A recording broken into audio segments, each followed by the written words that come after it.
Hello नमस्कार दोस्तों। इस वीडियो में हम डिस्कशन करेंगे एक संभावित प्रश्न के बारे में। प्रश्न है पुनरुत्थान वितरण क्षेत्र सुधार योजना यानी RDSS पर संक्षिप्त टिप्पणी करते हुए समझाइए कि RDSS बिजली वितरण कंपनियों यानी डिस्कॉम के समक्ष विद्यमान समस्याओं से निपटने में किस प्रकार सहायक साबित हो सकती है। तो पुनरुत्थान वितरण क्षेत्र सुधार योजना पर संक्षिप्त टिप्पणी करते हुए कि पुनरुत्थान वितरण क्षेत्र सुधार योजना है क्या और ये बिजली वितरण कंपनियों के समक्ष विद्यमान समस्याओं से निपटने में किस प्रकार सहायक साबित हो सकती है।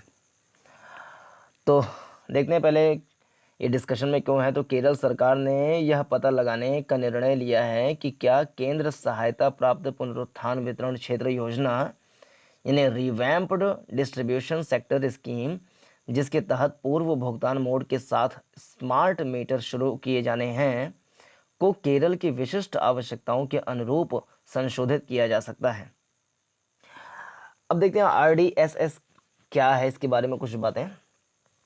तो इस योजना का उद्देश्य आपूर्ति बुनियादी ढांचे को मजबूत बनाने करने के लिए डिस्कॉम्स को सशर्त वित्तीय सहायता प्रदान करते हुए निजी क्षेत्र के डिस्कॉम्स के अलावा सभी डिस्कॉम्स या विद्युत विभागों की परिचालन क्षमता एवं वित्तीय स्थिरता में सुधार करना है। यह सहायता पूर्व योग्यता मानदंडों को पूरा करने के साथ साथ वित्तीय सुधारों से जुड़े निर्धारित मूल्यांकन ढांचे के आधार पर मूल्यांकित किए गए डिस्कॉम द्वारा बुनियादी स्तर पर न्यूनतम मानकों की उपलब्धि हासिल करने पर आधारित होगी।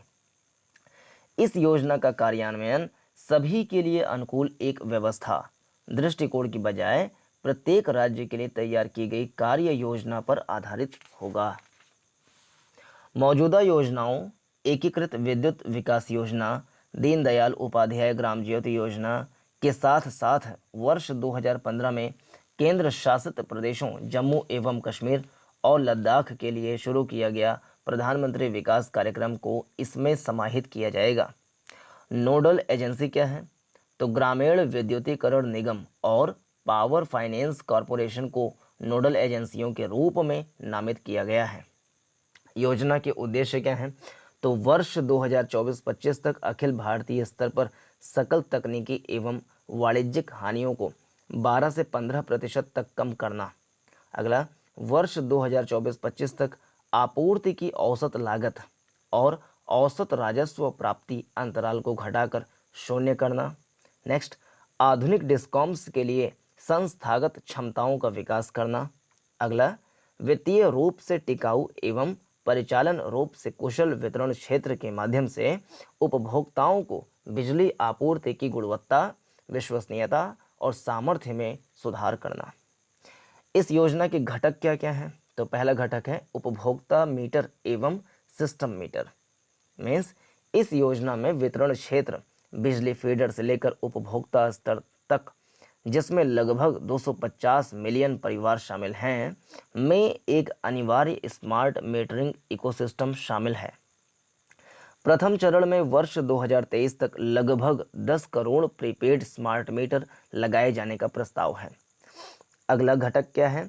तो फीडर का वर्गीकरण करना, यह अगला घटक है। मीन्स यह योजना असंबद्ध फीडरों के लिए फीडर वर्गीकरण हेतु वित्त पोषण पर भी ध्यान केंद्रित करती है, जो PM कुसुम योजना के तहत सौरकरण को सक्षम बनाएगा। फीडरों के सौरकरण से सिंचाई के लिए दिन में सस्ती या निःशुल्क बिजली मिलेगी और किसानों को अतिरिक्त आय होगी।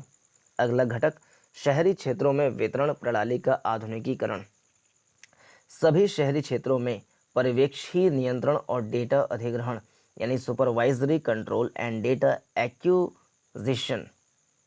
अगला, ग्रामीण और शहरी क्षेत्र प्रणाली का सुदृढ़ीकरण। अगले घटक में देखें तो विशेष श्रेणी के राज्य बनाए गए हैं, यानी पूर्वोत्तर राज्य सिक्किम और जम्मू एवं कश्मीर, लद्दाख, हिमाचल प्रदेश, उत्तराखंड, अंडमान और निकोबार द्वीप समूह और लक्षद्वीप राज्यों या केंद्र शासित प्रदेशों सहित सभी विशेष श्रेणी के राज्यों को विशेष श्रेणी के राज्यों के रूप में माना जाएगा। भारत में डिस्कॉम क्षेत्र के बारे में कुछ बातें समझ लें कि भारत में डिस्कॉम क्षेत्र क्या है। तो विद्युत क्षेत्र में 3 प्राथमिक खंड हैं, विद्युत क्षेत्र में 3 प्राथमिक खंड हैं: उत्पादन, पारेषण और वितरण। तीसरा चरण, जिसमें देश भर के सभी उपभोक्ताओं को बिजली का वितरण शामिल है, यह प्रक्रिया डिस्कॉम के अंतर्गत संपन्न होती है।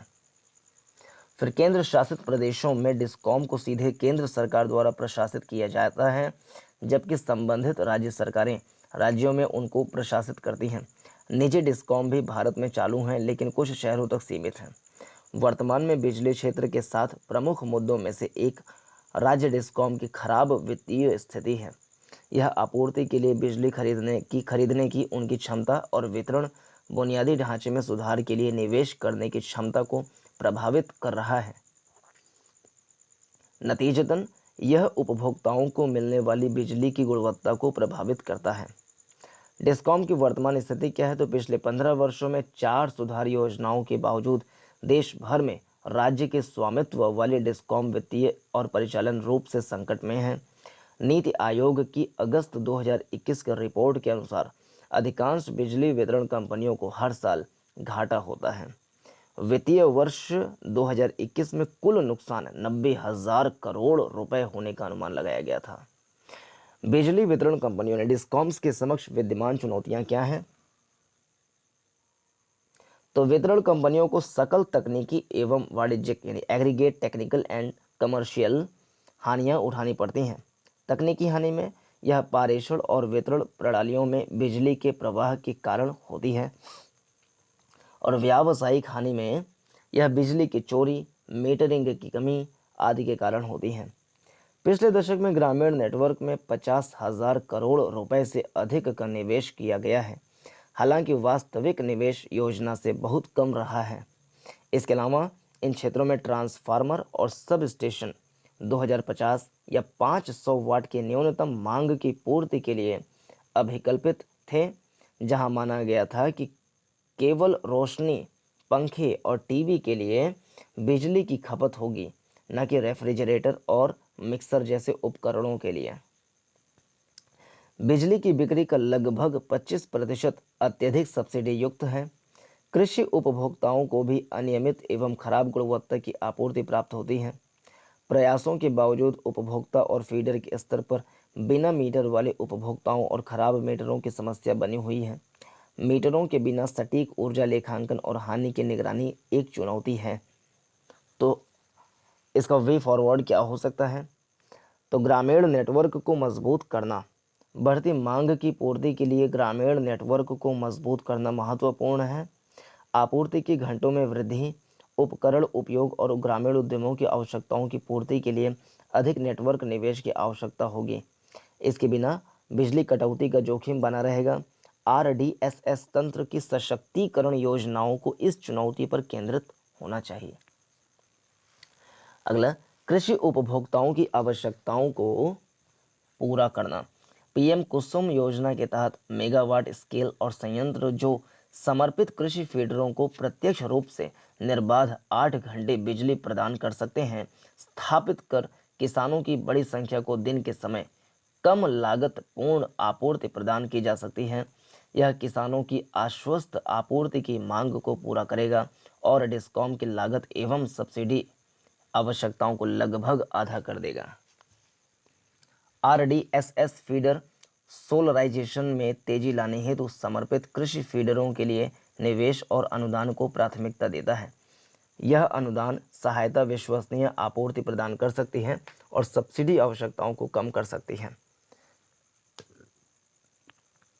वितरण फीडरों की स्वचालित मीटरिंग। वितरण कंपनियां नुकसान में कमी दिखाने के लिए प्रायः मीटर रहित उपभोग का अति आकलन कर नुकसानों का अल्प आकलन करती हैं। सही परिदृश्य के लिए सभी फीडरों को ऐसे मीटरों से सुसज्जित किया जाना चाहिए जो मानवीय हस्तक्षेप के बिना रीडिंग को संप्रेषित करने में सक्षम हों। राज्यों को इसके लिए स्वचालित मीटर रीडिंग पर RDSS के जोर का लाभ उठाना चाहिए। राज्यों की भूमिका। राज्यों को कार्यान्वयन संबंधित समस्याओं की पहचान करनी चाहिए और मीटरिंग के लिए उपयुक्त रणनीति अपनानी चाहिए। उन्हें लागतों की तुलना में लाभों का आकलन करने के लिए रूपरेखाएं विकसित करनी चाहिए।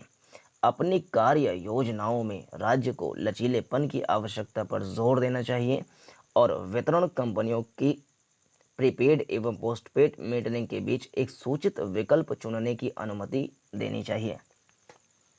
इसके साथ ही राज्य नियामक को स्मार्ट मीटर के कारण लागत में कमी और प्रदर्शन में सुधार का मूल्यांकन करने और ऐसे निवेशों के कारण उपभोक्ताओं को अनुचित टैरिफ प्रभावों से बचाने के लिए एक रूपरेखा तैयार करनी चाहिए। केंद्र सरकार की एजेंसियों को भी निगरानी, ट्रैकिंग और फंड वितरण व्यवस्था के मामले में पर्याप्त लचीला होना चाहिए। विद्युत संशोधन विधेयक 2022 क्या है? तो हाल ही में तमिलनाडु, तेलंगाना, राजस्थान एवं अन्य राज्यों में कई विद्युत इंजीनियरों के विरोध के बीच विद्युत संशोधन विधेयक 2022 को संसद में पेश किया गया और बाद में इसे आगे विचार विमर्श हेतु स्थायी समिति के पास भेजा गया। इस विधेयक का उद्देश्य कई अभिकर्ताओं को बिजली आपूर्तिकर्ताओं के वितरण नेटवर्क तक खुली पहुंच प्रदान करना और उपभोक्ताओं को किसी भी सेवा प्रदाता को चुनने की अनुमति देता है। इस विधेयक में विद्युत अधिनियम 2003 में संशोधन करने का प्रयास किया गया है। प्रतिस्पर्धा को सक्षम बनाने, उपभोक्ताओं हेतु सेवाओं में सुधार करने और बिजली क्षेत्र की स्थिरता सुनिश्चित करने के लिए वितरण लाइसेंसधारियों की दक्षता बढ़ाने के उद्देश्य से गैर भेदभावपूर्ण खुली पहुंच और के प्रावधानों के तहत सभी लाइसेंसधारियों द्वारा वितरण नेटवर्क के उपयोग को सुविधाजनक बनाना। वितरण लाइसेंसधारी के वितरण नेटवर्क तक गैर भेदभावपूर्ण खुली पहुंच की सुविधा प्रदान करना।